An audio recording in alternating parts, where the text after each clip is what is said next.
Can I start for the first question? Ya.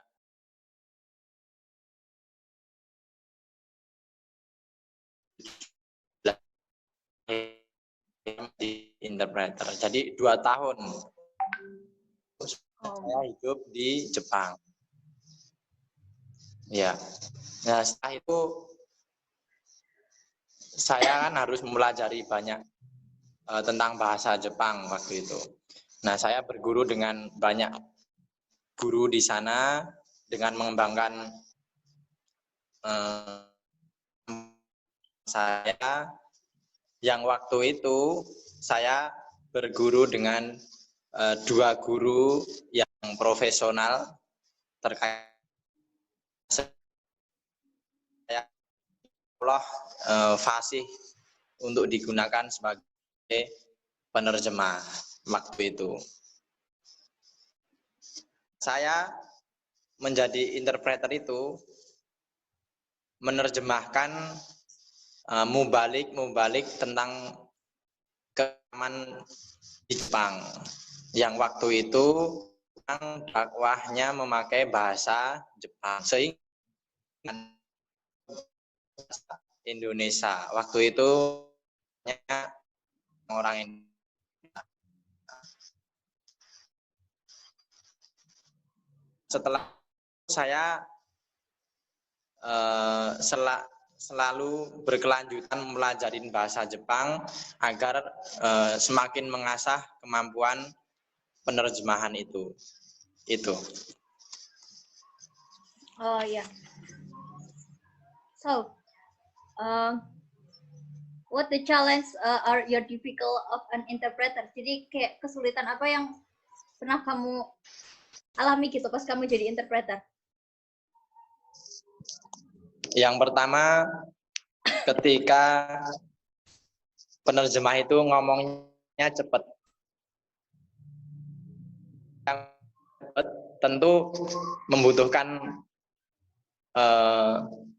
cepat paham juga harusnya. Nah, ketika ngomong cepat itu yang mungkin sedikit miskomunikasi di situ itu ada kadang. Yang kedua, kesulitan bumpo. Bumpo itu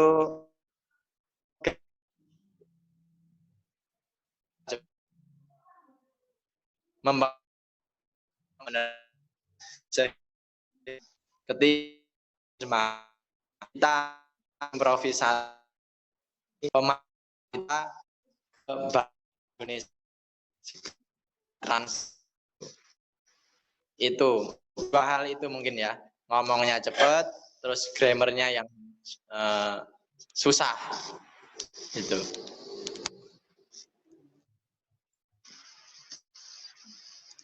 Okay, and the next question is, how do you think being an interpret, or how the strategies to be an interpreting?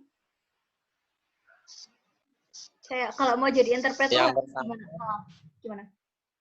Yang pertama kita harus menguasai banyak vocab ya. Menguasai banyak kosakata yang tentunya kosakata itu akan menjadi penolong kita ketika grammarnya susah. Nah, itu menjadi penolong. Yang kedua, penguasaan grammar. Penguasaan grammar. Yang ketiga, banyaknya jam terbang, pengalaman. Itu yang harus kita tingkatkan. Jadi kosakata yang banyak, grammar, keseringan kita dalam berbahasa itu loh yang harus kita miliki untuk menjadi penerjemah itu. Kalau menurut saya loh, saya kurang tahu juga. Ini kan berdasarkan your experience. Terus, and the last question is, what the advantages of being interpreter? Kayak manfaat buat Anda tuh gimana? Setelah menjadi interpreter tuh kayak apa yang Anda dapat?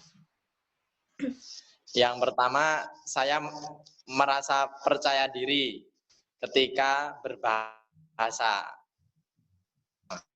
Kedua, itu mungkin akan lebih cerdas daripada yang lain-lainnya yang tidak interpreter.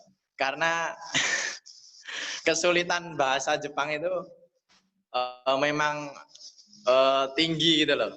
Jadi ketika tidak diaplikasikan dengan menerjemahkan seperti itu mungkin akan beda. Bedanya di situ. Yang ketiga, menambah pengalaman saya tentunya ya. Pengalaman dan relasinya juga makin banyak. Kita bisa bertemu orang-orang baru. Waktu itu memang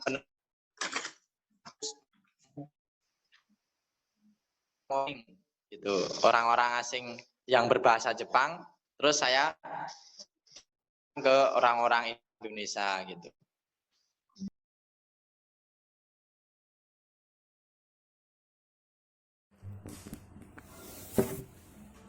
Well, from the video, I will conclude to be an interpreter, like what anyway, and also what the challenge.